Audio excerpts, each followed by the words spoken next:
We had booked our wedding abroad because it gave us enough cover that people didn't want to go, we could say, because it was abroad, not because it was a same-sex marriage. The marriage equality debate came to Stormont 5 times. 5 times we've had to have a simple issue of equality debated by the government in this land, of whether we could be equal to all other citizens here. Every time it does damage to every person that's listening to that. It's the same as the conversion therapy debate. I listened to that debate and some of it uplifted me. Some of it really was like a knife in the back, and you don't want to listen to it. When you see 80, 90-year-old grandparents and then kids all waving, it's a festival of colour. It just goes to show it's turned into a family event. To any young person out there, you are going through the most extreme circumstance in your head that will happen when you come out and say you're gay, bi, trans, or whatever. You will never get that extreme circumstance playing out in reality.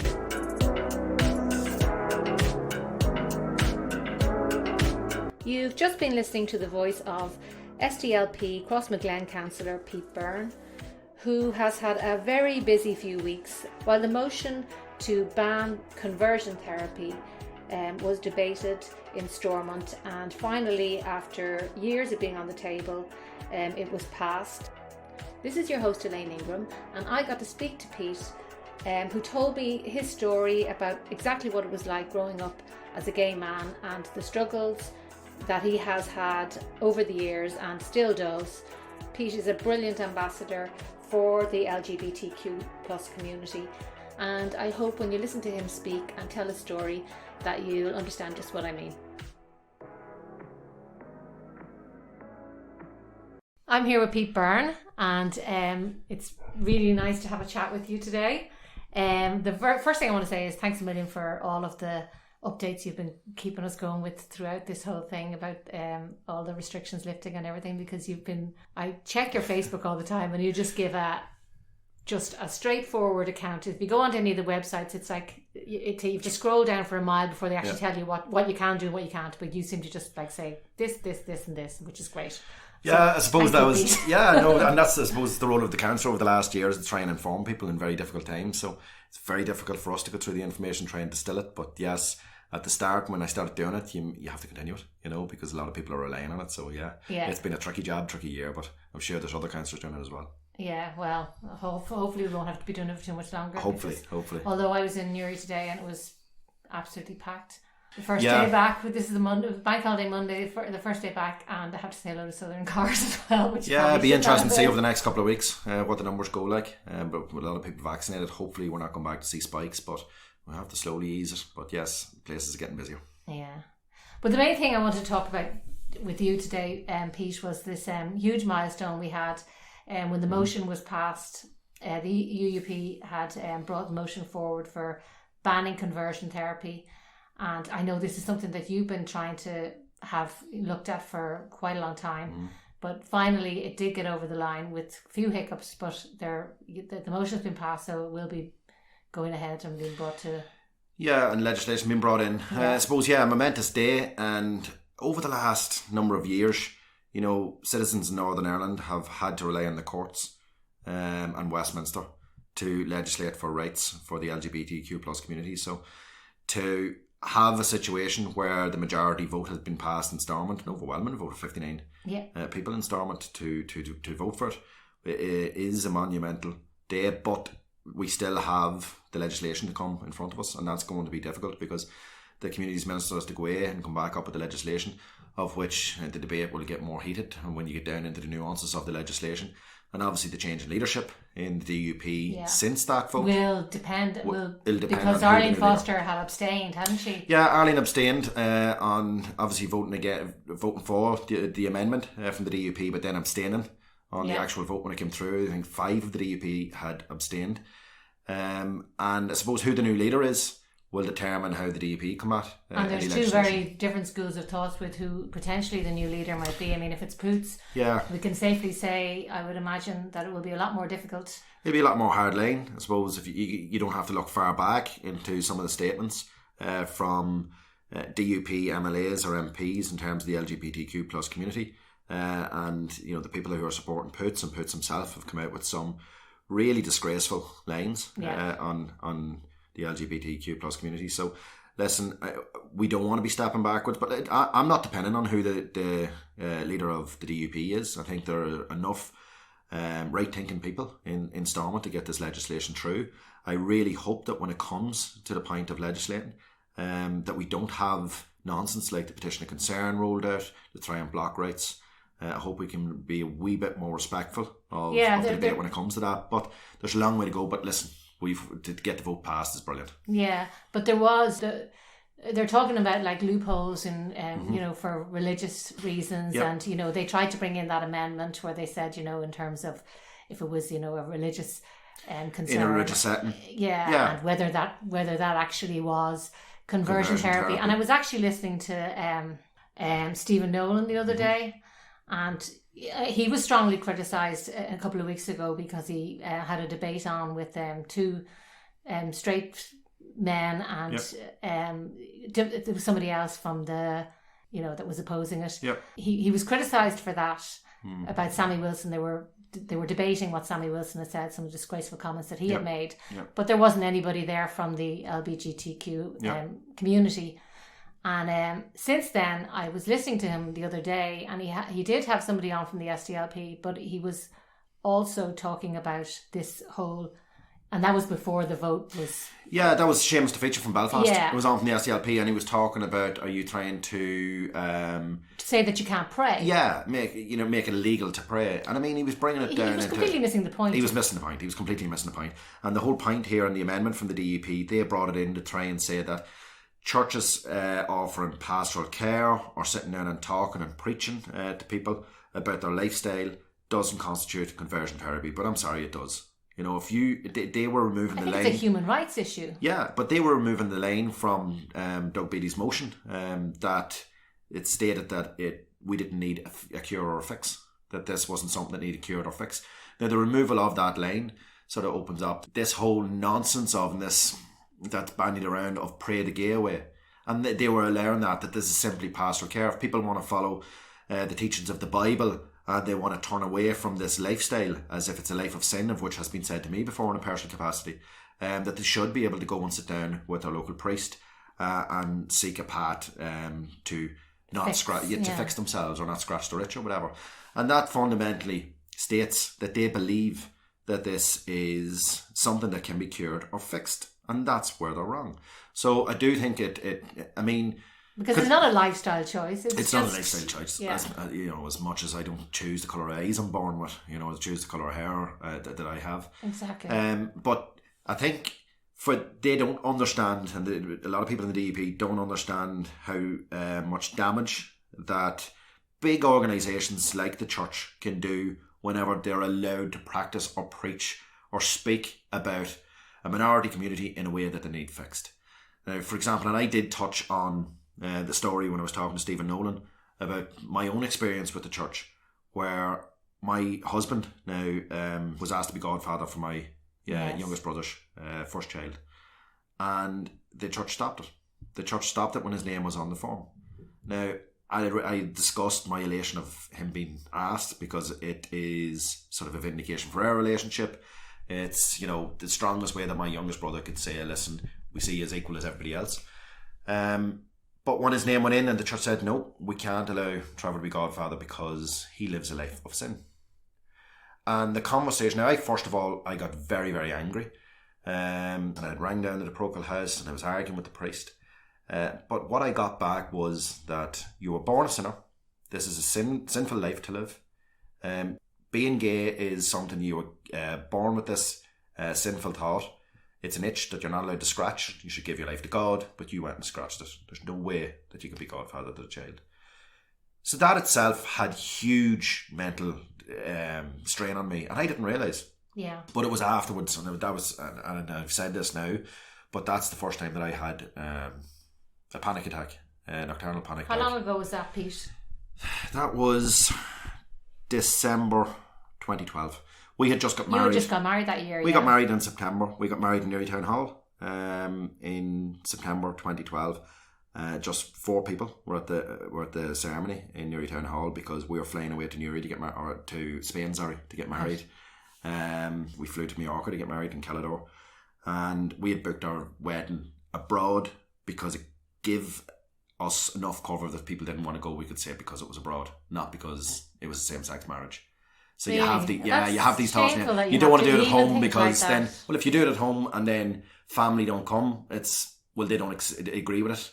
So, there was a number of difficult discussions beforehand, and I decided, we did look at venues here, but I decided that we'd go away, and if there was 15, 20 people there, well, that would do, we That must really be hurtful though, when you think about... Yeah, because you can't ask people out, are they going to your wedding? You send out an invite to family and extended family. If, in a normal wedding, you send out an invite, and you're able to ask them whether they're going or not.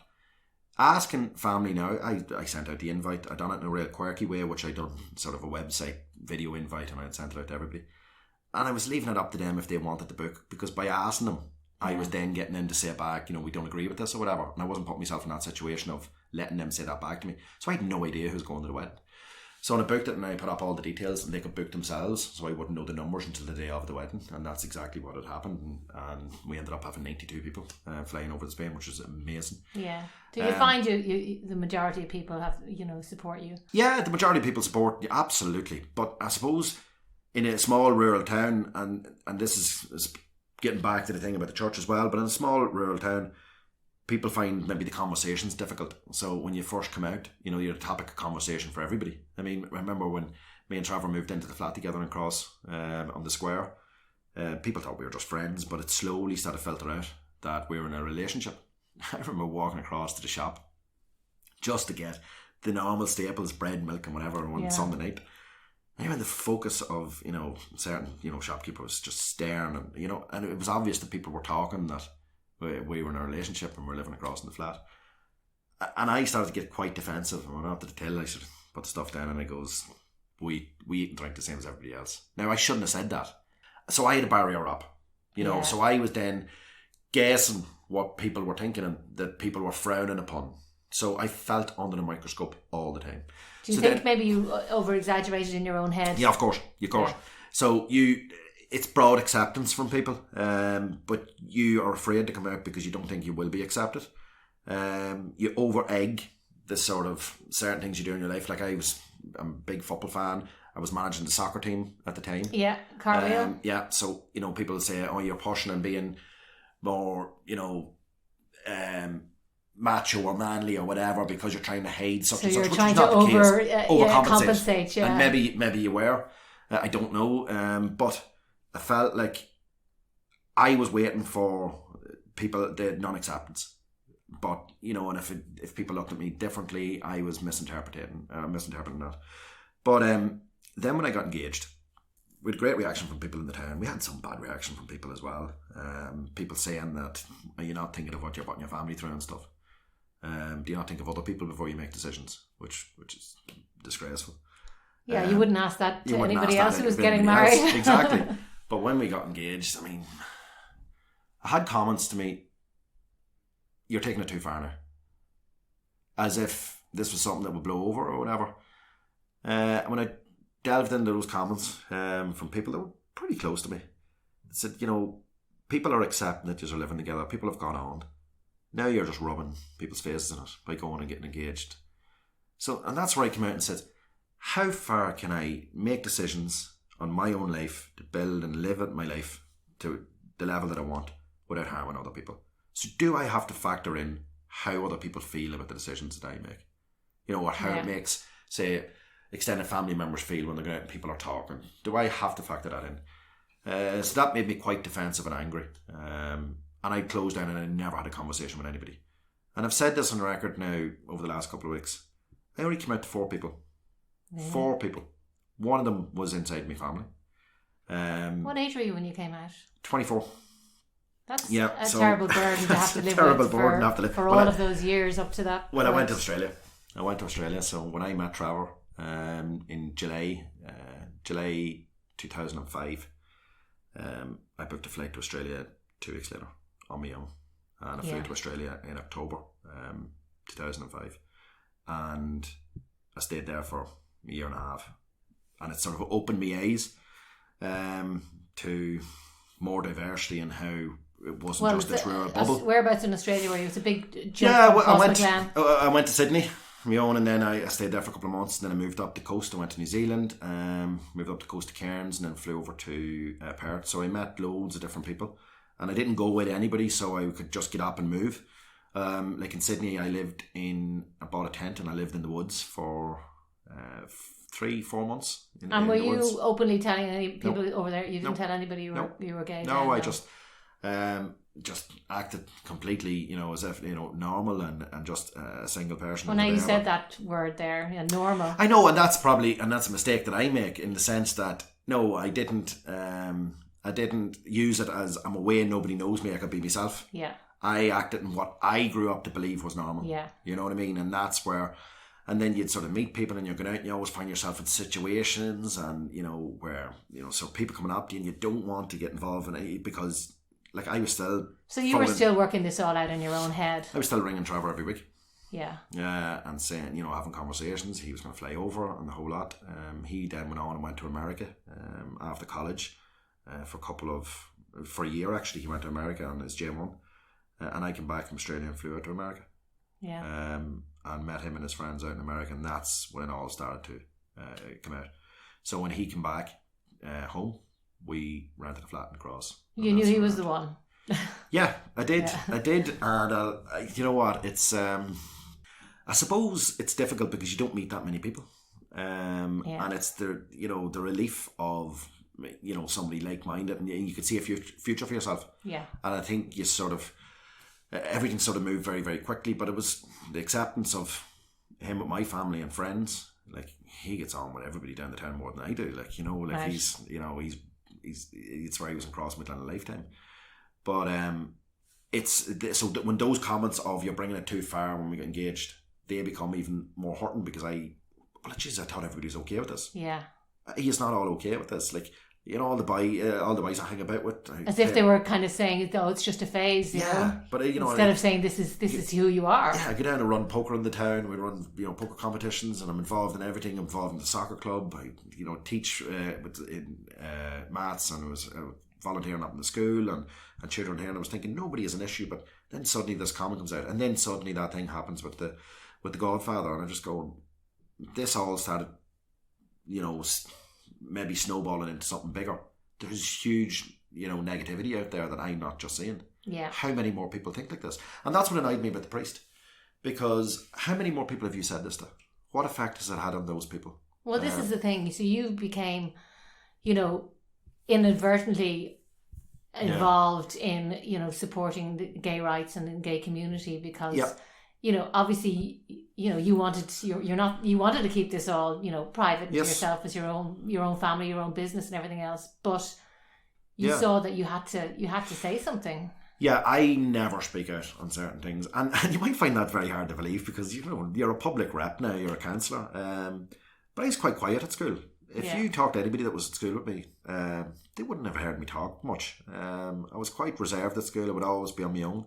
Now, my twin brother was the loud one, so he was the one that was. Oh, you have a twin brother? I didn't know that. I'm a twin, yeah.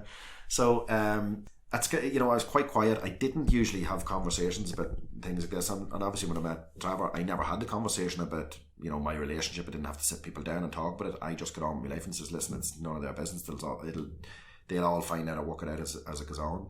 So then to find myself in a situation in a public road where I have to speak up and things like this when there's certain injustices, and that's where I go back. And I was talking to Miriam McKellen last week, and I was talking about the first time I actually publicly spoke out. The first time I publicly spoke out was at Pride in 2016. I had become a councillor, and I was in a panel. What does equality? That was the first year that you became a councillor in 2016. Yeah, it's the first year I became a councillor. I knew I had to speak in it. So what does equality mean to you? And it was myself and Lyra McKee that was on the panel, just the two of us.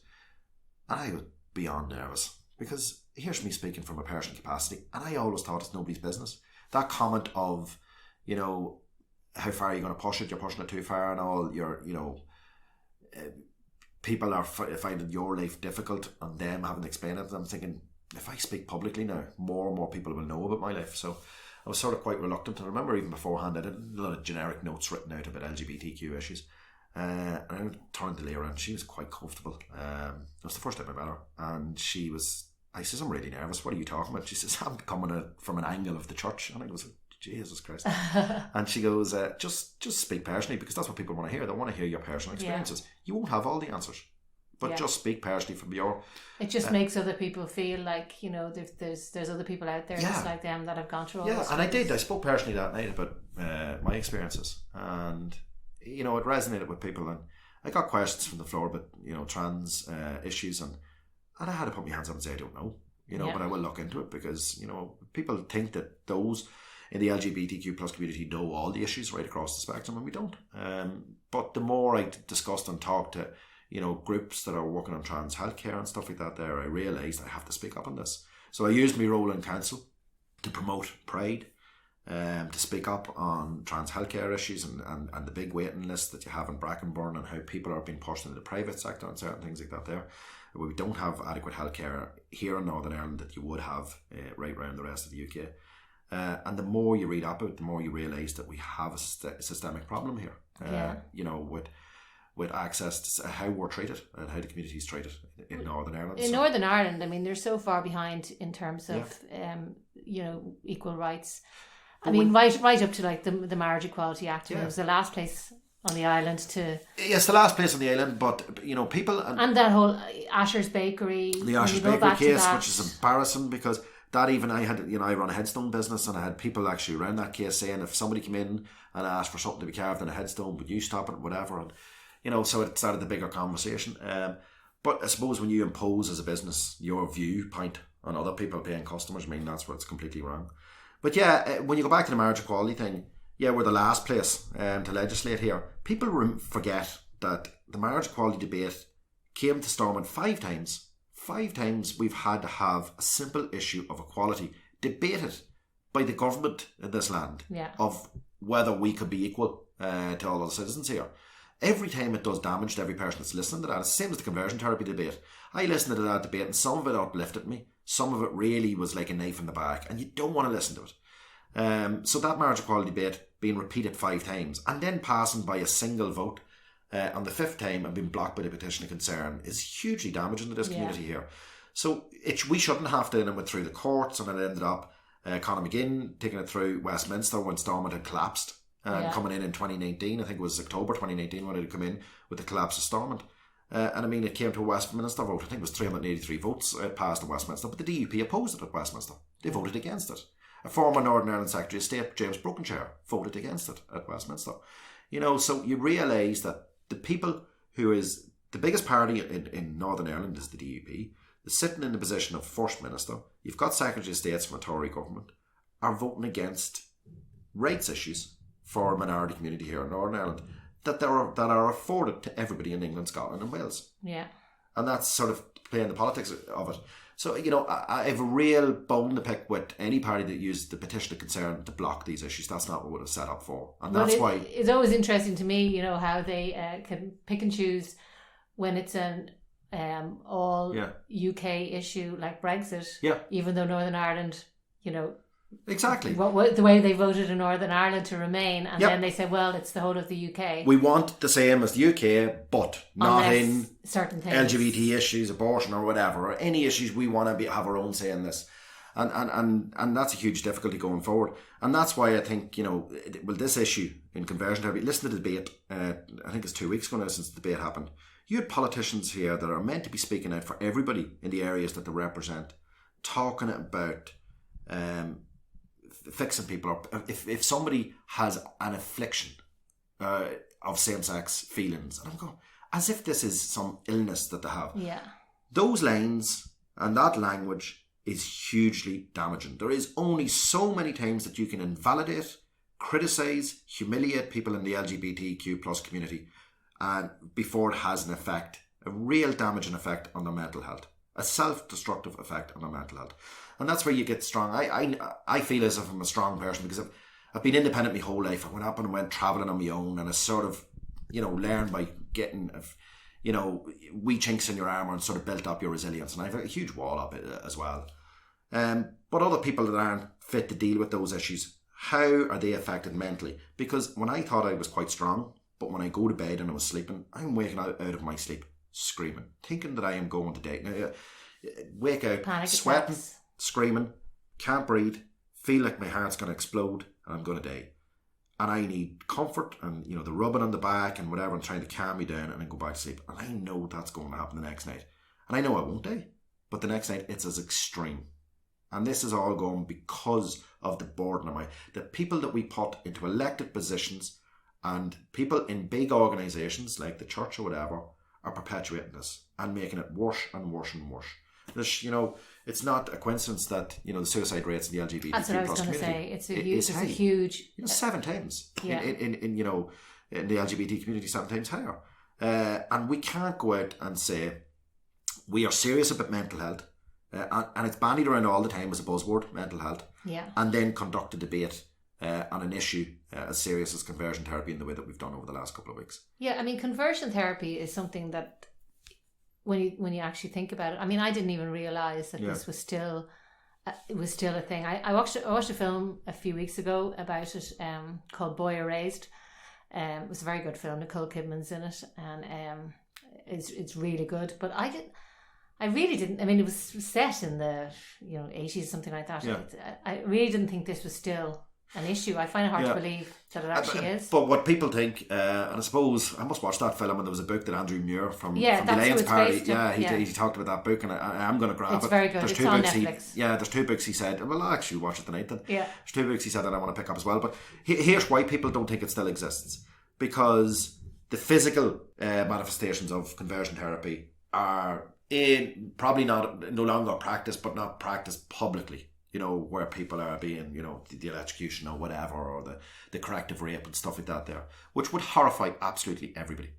But people say because they don't see any of that happening, the conversion therapy in its entirety isn't happening. Subtle. It is more it's more subtle, but it has the same effect. When people are sat in where there's interventions by the Catholic Church to sit somebody down and give them pastoral care to fix them, to tell them that this is a sin, that they don't act on it. Just that to is say as harmful. You need to be fixed. That is as harmful because people and everybody in the LGBTQ plus community have grown up suppressing their feelings. And I've done it myself. I didn't come out till I was 24. So I grew up completely suppressing my feelings. So when I had partners and girlfriends growing up, I remember, and I lived on my own from when I was 17, 18, I moved out to my own house. I remember even just when my partner at the time had left, I would close the door and I'd just sit down and breathe and go, I have to do this all again the next day. See, you're constantly wearing a mask. You're wearing a mask for everything. Yeah, you said that, and that was a really powerful thing that you said. Yeah, because that has... You wear a mask and you go, you don't want to say something that sort of trips you up and gives you away. And that is such a heavy burden to carry every single day. When you're going out and you're going to, say, manage the soccer team, don't say anything that will actually, try your best. You're acting all the time. You're constantly acting. So when you sit down, even what was it like going through school? I mean, your school. That's why I was quiet. I was quite studious. And you probably hear a lot of, the way lads saying, "Oh, that's so gay," and that kind of thing. And I know that a lot of times they don't actually mean anything by it, but it's. I think what people said to me, I know exactly, but when people said to me, even at school, or when I could come out at 24, Jesus, we didn't know. Jesus, you're big into soccer, you're big, and you don't. Yeah. You're not. You don't seem very gay. You don't seem very gay. You're not. Because you're not flamboyant. You're not flamboyant. You're not camp or whatever is terms that people want to use.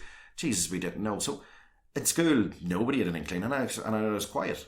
So I would see those derogatory comments and things said about other people who were a wee bit more flamboyant and whatever. Yeah. And it would kill me, and I'd be going, step in and do something and say something. And there was actually one time at school where I did, step in on one person and saying, this is not on, about how they're speaking or bullying or denigrating or talking down to somebody. I knew, I was lucky because, I came from South Armagh, I've got a deep voice and I'm not, But, and I think that in itself was a strength for me when I did come out, because when I did come out, it broke that mould of, you're not jumping around, you're not flamboyant, you're not over, eccentric, you're not the typical, stereotypical LGBT that you see on TV or something. Yeah, but that's the thing. Do a lot of gay people feel that they have to be that way in order for people to or is it just a natural thing? I don't know. I'm just asking the question. No, I don't know, and I don't know the answer to that question. I've went to Pride, and the very first Pride I've went to, and I was thinking, the over from Blyance, and I'm nearly thinking it started out from a protest, so this is pretty much telling everybody else who doesn't accept this community that F you. Do you know what I mean? That's pretty much, and we'll be who we are, and we'll be loud, and we'll be proud. So it maybe comes out of the sense of protest, and as I always said, Pride's about visibility, so being over visible. Being, I am here and I'm going to make sure you see me. They're the best parties ever, those Pride. Yeah, they are the best parties ever. Yeah. So I think it maybe comes from that, but I suppose it did break the mould for me in the sense of how people seen gay people, or how they would, the fact that I wasn't the stereotypical person, and I was still in the role as the soccer manager, and was in it for 7 years. Well, that's right. I know you're from the soccer. Yeah, you know me from the soccer, so it sort of broke down for other people, and I had loads of people, even in this town. But I bet you all those cartwheel boys all supported you. 100%. Yeah, because I know they're the best. 100%. I mean, the group of lads over the 7 years in the cartwheel, they couldn't have been any better. Yeah. I mean, completely supportive. A great relationship with them. We won the UH Cup, so it was bloody brilliant. I remember that. We had some parties. But I have great respect with, all the people that I've worked with in soccer. But yeah, it helped other people because parents had messaged me, and other young teenagers had messaged me saying that it's great to see me getting on with my life, and it makes it easier for them. Because when you see the likes of sort of GA players and the soccer players all having welcoming, and if they can have a manager for a soccer team who's gay, that I don't have to reduce my options to whatever, So I realised that I was on a certain platform, and then I became a councillor. So the platform got bigger and bigger, and I have to speak about the personal issues. Now,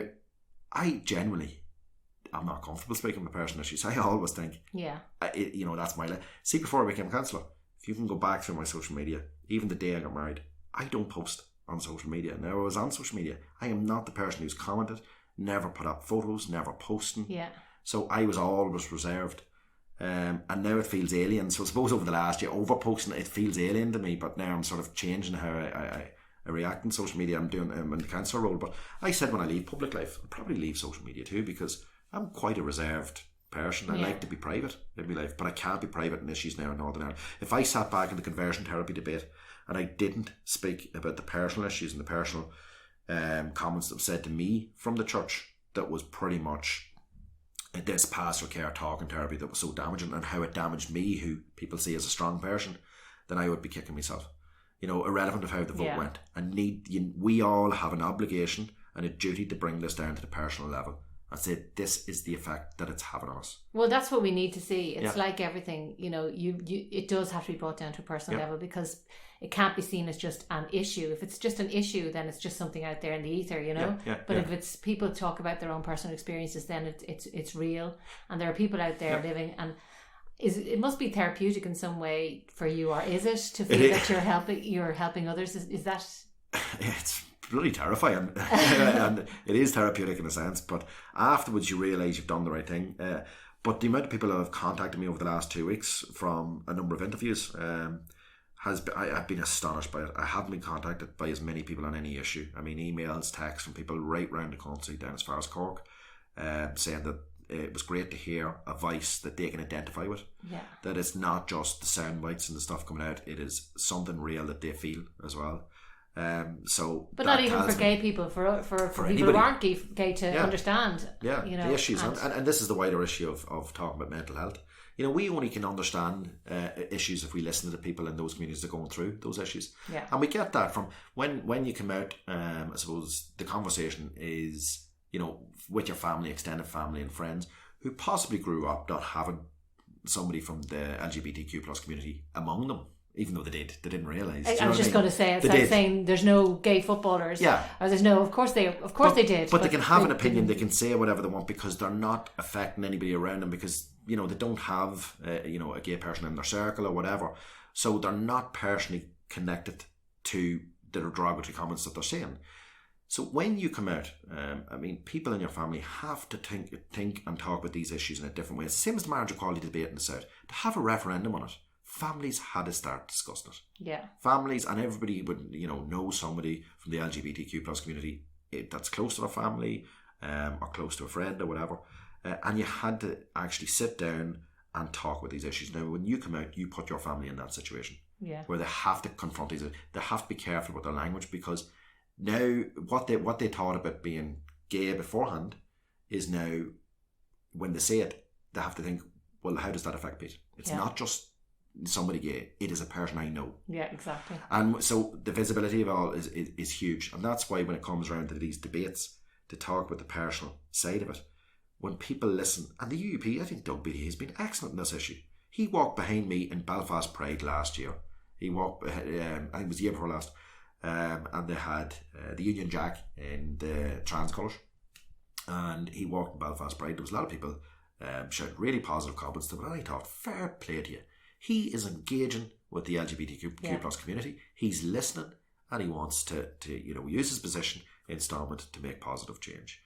And I think the DUP need to sit down and listen. You cannot keep closing the stable door and saying that we're not dealing with that issue, that we have a set position on this. This is what we believe. We believe marriage is sacred. We believe that, this way of life is sinful, and that we're not changing. Engage with the people. Yeah. The coalition that was set up, and there's a coalition set up, anti-conversion therapy coalition in the south as well, but the banned conversion therapy NI in Northern Ireland, put out numerous requests to Arlene Foster at the time to meet. Yeah. When Arlene goes, we'll meet with the Evangelical Alliance and meet with other religious groups and come out and have her opinion, but hasn't sat down and listened to them. Yeah. So you will not shape your view on an issue if you listen to both sides. And if you are so stubborn that you just stick by your party's ancient view over the last number of decades and say, we're not moving from this, well, then you're going to be left behind, because the country's moved on. So it's disappointing that people in the DUP don't sit down and engage with the LGBTQ plus community. I really find that disappointing, because it'd be interesting to see what happens now. Yeah, it'd be interesting to see what happens now, because I think if they take a leaf from the Ulster Unionist book, they'll realise that, they're on the right side of history here. Yeah, but we know, as we were saying earlier, if it's Poots that comes in, there's probably not a strong likelihood of that. Yeah, it's a move Whereas to more hardline. Donaldson is much more likely to. Yeah, Donaldson may be much more likely to maybe conduct the debate respectfully when it comes around to the legislation, because there's a long way to go. But yeah, I have to say, I was surprised to hear earlier on the radio actually that Poots, the Irish language bill, he was in favour of. Yeah, that, which surprised me. It surprised you, because there's times where you can see that Edwin Poots is quite pragmatic at times, but then there's it's the sound bites and on these sort of progressive issues that you come out and you realise that he's got ancient views on these, and that's this is definitely a shift to the right. This is a shift to the religious side of unionism. Yeah, I mean he's and that's destructive for other people. But that's where I was extremely disappointed in Arlene Foster, and I know a lot of people are sort of rewriting because they feel a wee bit sorry for Arlene the way she was pushed out at the end, and that she was quite liberal and she would move to it. She wasn't liberal. She didn't do enough. Over after the marriage equality vote, and there was a number of meetings with LGBTQ plus groups in Stormont, and she didn't do enough to speak up as First Minister of this country for the people in that community. So I think the DUP should learn from that. I think it's really, really disappointing that Arlene is pushed after, even abstaining on the vote. And I know, I'm not naive enough to think that that's the issue that she's pushed on, but I'm also not naive enough to know that that's a part of why she was pushed. Because those 5 people that abstain's not something to be proud of. I always find abstentions difficult. I think I've only abstained once in council, because you're given no opinion. Well, you're sitting on the fence. You're sitting on the fence, and you're elected to make decisions, and making no decision isn't good enough. If either for or against, and stand over your arguments. So I just find that the DUP the issue was quite difficult for them, and they allowed voices like Jim Wells to take over. And that's why I tweeted out after the conversion therapy debate, and I wanted to be measured in my words. And I listed all the politicians from the Alliance, SDLP, UUP and Sinn Féin, and Independents as well, and Green Party, that spoke out positively. And I listed their names and I said, for those that are struggling and feel as if they're climbing a mountain, listen to the voices of Mark, Carol Cullen, Andrew Muir, all these people that spoke positively, and listen, let only their voices sink in. Yeah. Because it wasn't about having to go with Jim Wells and Jim Allister. They were going to get enough airtime on this. But the people that are struggling need to hear the positive words. So Twitter shouldn't have been full of what Jim Wells said. It should have been full of what Cara, Mark, Carol and Andrew said. Yeah. You know, and that was important because people don't realise when all this debate goes away and all the media dies down about this debate and it's gone off Nolan and it's gone off the newspapers, that people in the LGBTQ plus community sit down and those lines, those negative lines that were thrown out through the media trigger certain things in them. Yeah. And then they have to sit and be patronised about mental health and how we're serious about mental health in this country. So I thought it was really, really important that those positive lines from people who were engaged in that debate right across the political spectrum, taking the politics out of it, were pushed front and centre. And I think that was largely done on social media. It was largely done by the media as well. But there's times where we get the sensationalist nonsense all the time because it gets a headline. And you'll switch on Stephen Nolan and you've got somebody coming on talking right-wing religious nonsense about a topic that they haven't even had the decency to engage with the other side on. And they're talking at you. And that's why I keep saying, stop invalidating, you know, a group of people. Stop humiliating this group of people because you're only doing more harm. And then when you come out and you talk about being serious about mental health, we don't believe you. So it's going to be, we've 2 years left. No, we've a year left of this mandate. The Communities Minister has to come back with legislation. And Marlene said before she left that if it doesn't have the right protections for churches in there, they won't support it. I really would ask anybody within the DUP to think long and hard over the next 12 months about the piece of legislation that's coming back. Make amendments that you want. Work cross-party with issues that you have. But don't block this. Yeah. Don't use the petition of concern. Don't block it. Final thing I will say on the DUP on this. I speak to DUP councillors in my council. They are not as stubborn on this issue as people think. But the party message and the party whip and the party line must be followed. And that's got to break as well. They must be brave enough to break the mould and say this is not the feeling or the opinion that they have on these issues, that they would support a banning of conversion therapy. And not simply just rowing behind the party line, because I am sick and tired of people coming to me after the vote and saying, I fully support you, but I have to abstain this because it's a party position, but it's not my real position. Yeah. Be strong enough in political role to say, stand over your own position. Have that debate within your party. You have 12 months to have that debate. But I really hope it's not blocked when it comes because it's going to do a lot more damage. Yeah. And what would you say to any young people out there now that are struggling with coming out? What advice would you give them as somebody who did so when you were 24? Don't wait till you're 24. Yeah, don't wait. I tell you what, don't wait till you're 24. The best years of your life are sort of gone. Although at 24 still, your 20s is still good years of your life. There was just a strap line, and some people can, fob off strap lines and say, nonsense strap lines to try and get a headline. It gets better. It does get better. It is never as difficult as you think it will be. Now, when you're saying, and I hope we come to a time where there is no coming out, where you're just accepted for whatever route you go in life. But to any young person out there, you are going through the most extreme circumstance in your head that will happen when you come out and say you're gay, bi, trans, or whatever. You will never get that extreme circumstance playing out in reality. Because it's always worse in your head. It's always worse in your head. That is everybody being disgusted and horrified or whatever. And it is the minority of people. Yeah. And if you listen to the debate, especially on conversion therapy, and you realise and you see the vote of 59 people that are there as legislators, and listen to the positive words that they have said, they are the majority. So yes, you will get some negative feedback from some people, but there is enough support and enough people around that actually validate the decision that you take and the life that you want to lead. So don't focus on the negative, focus on the positive. And I wish I said that to myself when I was younger. But when I grew up in a rural village, I was searching around for somebody to look up to, that somebody that was doing it, to measure how my life could be, how are people reacting to that person. But unfortunately, anybody that came out in Crossmaglen left here. People moved, people moved to London, people moved away in their own life, and it sort of sent out the message to me. It sent out the message to me that yes, you can come out and you can be gay, but you can't live here, and you can. I've proved that it's not an issue. It really isn't an issue with many people. So don't think to any young person out there, don't focus on the negative. It's very easy to focus on the words of the likes of Jim Wells. It's very easy to focus on some of the negativity that's coming out of the political spectrum, but they are the minority. It is not the majority, and it does get better. And do not wait so long, till you're 24 or even later to try and enjoy and build your own life, because the longer that you wait and put off who you are, the longer you wear a mask.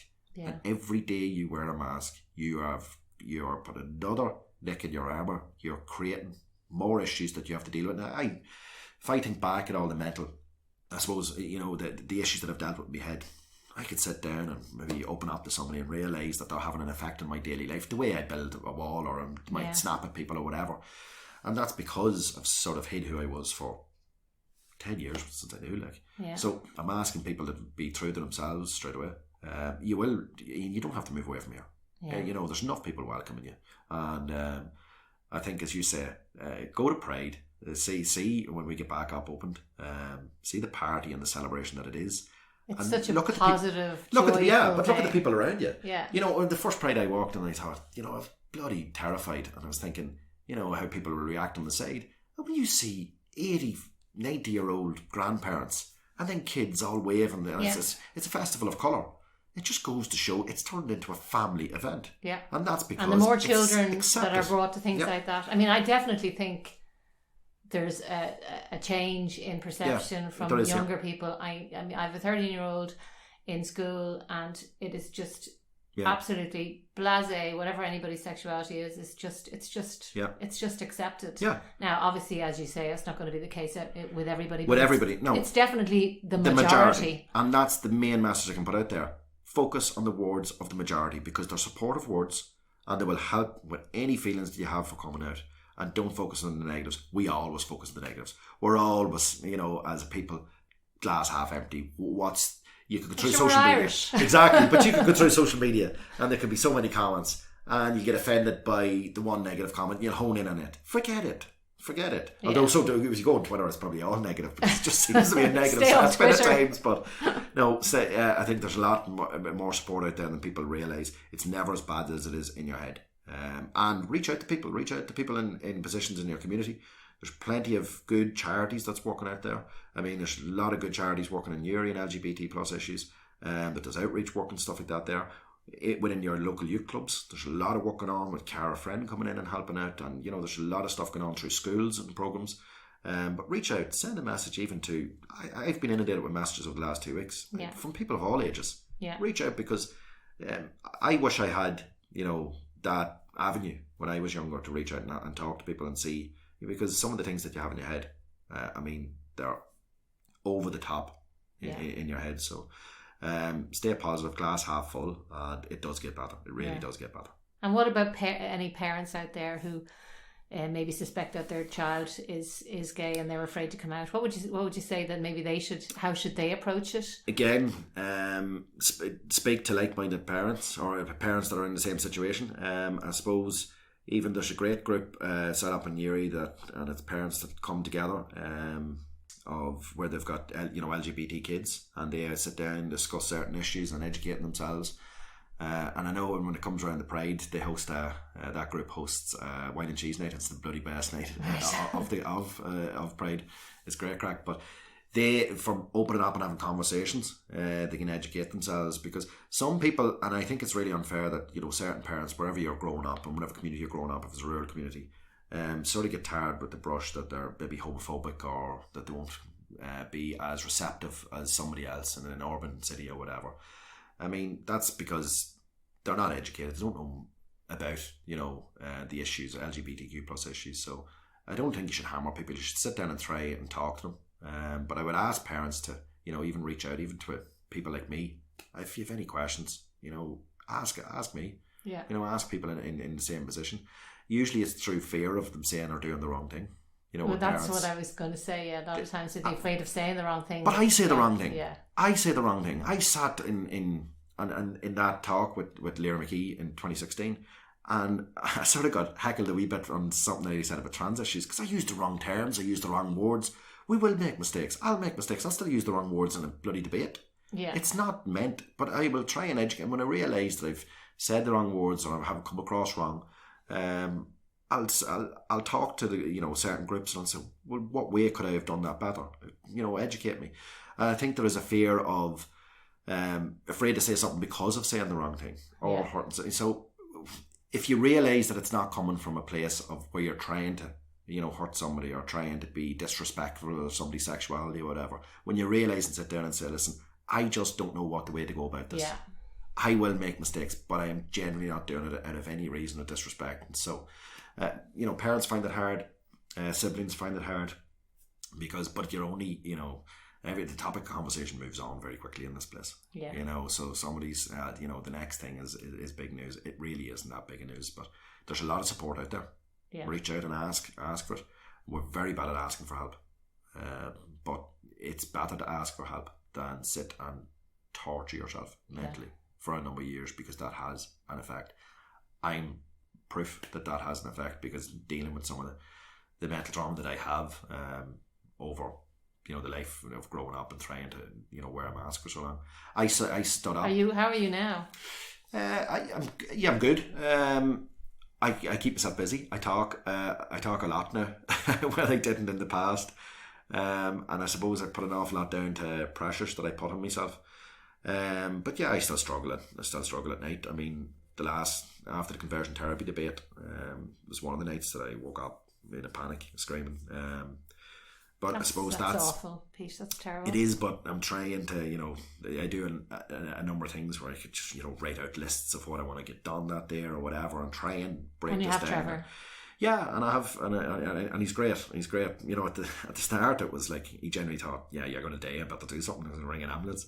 But now it's like, he knows, rub the top of your back, you go to sleep in a second, and catch yourself on, But no, he's quite supportive. And it's probably difficult for him, because there's mornings he woke up and he was exhausted, because I woke up, in the middle of the night, and he was away to Dublin at 4:30 in the morning. So I felt guilty and I had that burden on me. But no, listen, I take it a day at a time, a week at a time, and try and do the best. I'm a people person. I want to do good for people. So, I always say, listen, if I have a few, issues and, poor mental health, certain things, having to speak out, well, then take it the bigger picture. You're helping other people, so it might be uncomfortable. And a part of it is because I'm speaking out about something that I feel is private, and I feel like I should keep behind closed doors. So that is an effect on me. It makes, you're sweating thinking about it. But the bigger picture is you're helping people, and you couldn't, as a young gay person, sit looking for those voices and then refuse to be one of those voices for the next generation looking at them. Yeah. And this mantra of people saying, sure, it's easy to come out now, it's never easy. It's different now, it's accepted now, it's, society's moved on, it's easy, it's the popular thing to do to come out. It's not. It's not. You think about your parents, you think about your granny, you think about, so hopefully someday there will be a day where we don't even need to have any conversations like this, that it will just be, people can just be people, and whatever they want, and that day comes quicker if the people that are running the country. And it comes from the top. Usually movements like this, grassroots, come from the bottom, but when you have people legislating on behalf of every citizen in this country, they must be fair, and it must be inclusive, and it must be equal. And as I said earlier, and I keep saying this, you must stop humiliating people, stop invalidating a group of people, stop criticising them, and then coming out afterwards talking about mental health, because it won't wash. Yeah. Okay, well listen, Pete, it's been lovely talking to you. Thank you. And I hope things continue to get better for you. And thanks very much. Thanks very much for the chat. Yep, cheers, anytime. Well, I hope you enjoyed listening to Pete there, and like me, that you wish himself and Trevor only good things and many years of happiness. For anybody out there who's listened to this and needs to speak to somebody, as Pete says, there is plenty of help out there, and there's always somebody ready to listen. Remember to keep getting all of your news from Armagh I, and I hope you join us next time for our podcast.